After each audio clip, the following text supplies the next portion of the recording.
My name is Marshall Johnson. I'm assistant men's basketball coach at Fullerton College, the 2023 and 2026 state champions. Marcus Moreau.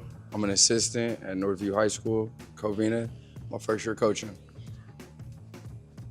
My name is Kevin McNeil. I'm an assistant coach at Aquinas High School, first year coaching. My name is Philip Brown, assistant coach at Mount Sac.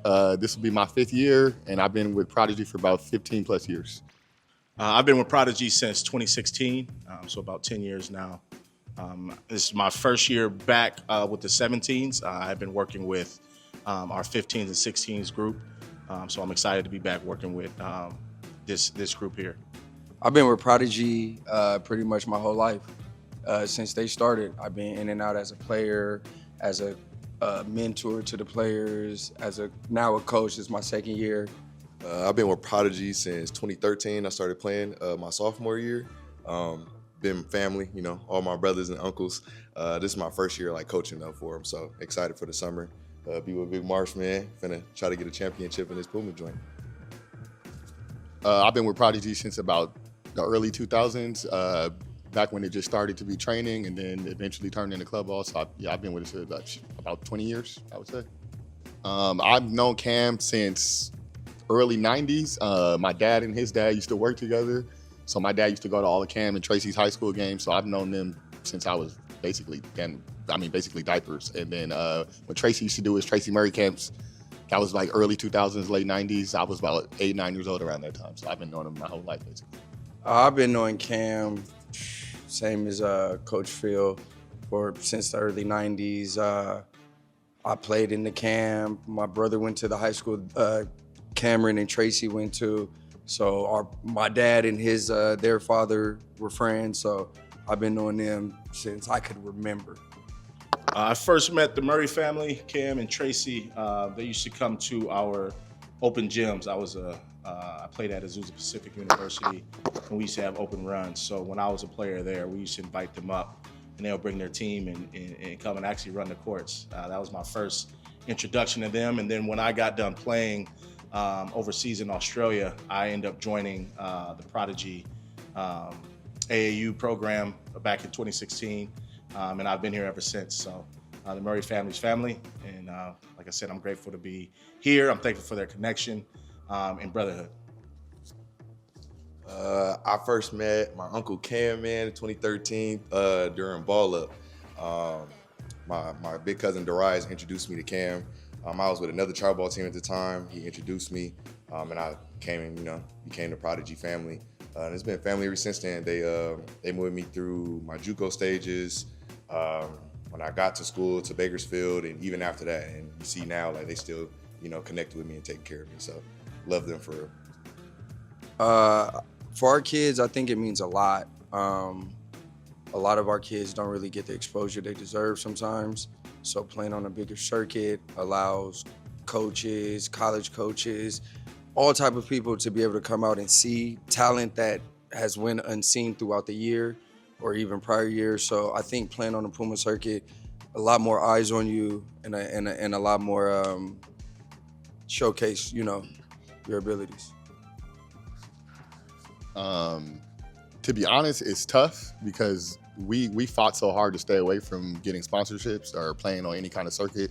We started independent, and that's kind of how we like to roll. But it's giving our kids an opportunity, so we have no choice but to adjust with the times. And it's a beautiful thing that these kids get an opportunity to go travel.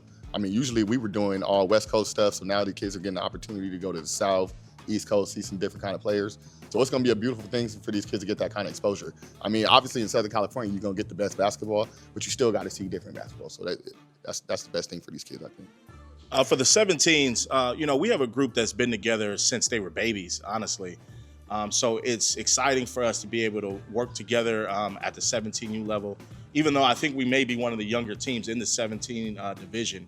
Most of our guys are sophomores. But just for them to be able to compete nationally is eye-opening, and it shows where these guys have grown to. We have a lot of talent on our team, some that is, I would say, underrated and kind of overlooked. So it's going to be exciting for us to not only go and earn our spot on Puma, but for our guys to be able to step out there and get some of the recognition that I think that they deserve, because they've been working so hard. They play basketball the right way. You're going to see a tough group. You're going to see a team that scraps. And so we're not ducking any fades, man. We're going to leave it all out on the floor. I think one of the biggest goals too is just to see them grow. Like you said, they're underrated, so it'll be good to put them in the spotlight and watch them go from where nobody knew them to everybody know them now. So we have one already, and I'm ready to see the whole team look like that. So, like I said, excited for the summer, excited to get some big wins, to get some big teams. They're gonna see, So it's almost time. For the 16U team, same with the 17s. Like, we got a young group, got a few freshmen that we're gonna be putting the ball in their hands and asking a lot of them. So I just want to see these dudes grow up. I want to see them step out of the box that they've been in all year. I want to see dudes compete. Like, everybody's comfortable competing in their own little area. Now I want to see what you made of when you step out of the state, when your parents ain't here, when the gym ain't on your side. I want to see our dudes grow up and see how they compete in those kind of environments. We're going to do our best to make sure that they're prepared for that. We're going to create all kind of chaotic environments in practice so they'll be ready for those things. But I want to see how they handle those things. That's the main thing I want to see out of my guys. My goal from the 16 team is something that I won't be able to see until later on. And when I mean later on, I mean some years from now. That's what I want. The goal for them that I've talked to each and one of my guys, it's deeper than basketball with me. With these kids, I love them. I love being here, and they're helping every one of us, all four of us, grow as coaches as well. So it's like, I want to see them go to and experience things in life that this was just the start of our relationship. Now look where we're at, 4 or 5 years later. So that my goal, we won't see for at least 4 or 5 years. My coaching style is, I would definitely say honest. I definitely have a holistic coaching style, right?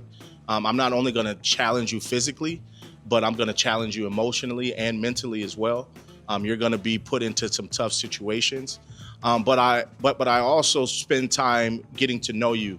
I love my players like they're my own, so I know that I'm not offering any scholarships, right? Like, there's nothing more than I can give an athlete other than my energy and my effort and my urgency as a coach. So that is my coaching style, is to give you everything that I have, to leave it all out there on the floor with you. I will dive on the floor with you. I'll box out with you. I'll run the lines with you. And just like today, we were doing those push-ups, I'm down there pushing that floor also. So I'm the type of coach that's going to get in the fight with my players, and because it's their development that's on the line. And we're going to leave no stone unturned. So we definitely want to have a well-rounded athlete that could go on to be successful beyond basketball. I would say my coaching style is transparent. I'm gonna be straightforward with you. I'm gonna set some expectations from you. For you. When I set those expectations for you, I'm gonna make sure I'm pushing you to that. I'm gonna make sure that you at least know what I'm asking of you before I ask it of you. What else I would say? I'm high energy. Like, I want to win. I think I was blessed as a kid to be coached by men that weren't afraid to hold me accountable, that wasn't afraid to tell me what to do. You know what I mean? So I'm coaching my players the same way. We got some guys on our team that can go, and they probably sometimes get away with stuff. We're not allowing that here at all. Like, I don't care how good you are, whether you're the best player or the worst player on the team, you're gonna get coached the same. Like, I'm gonna be in your face just like I'm gonna be in the workplace face. So. Well, it's important to understand that, like, our players come from many different backgrounds, right? We've got some that come from single-parent households, come from both-parent households, some that are raised by their grandmothers, right? It's important to create an environment where your players feel that their voice is heard, that their opinions matter. We're all, still developing, even me as a coach, in my pursuit to basketball or my pursuit to be the best version of myself. So the first thing is about creating an environment where you're able to do that, right? We want our players to be able to be themselves, but be able to identify the strengths and weaknesses in their life and how they can use those to be effective, in reaching their success. So I would definitely say it's about the environment that we create and that culture that has been created, that we're passing down to each new member that's coming into Prodigy, right? There's not a lot that we have to teach as far as our culture and the environment because it's already been set in stone. Like that's already our foundation and the blueprint for our success, right? We don't have a bunch of 5-star guys walking through here, but we've been successful every year. And it's because of that culture and that foundation that's been created.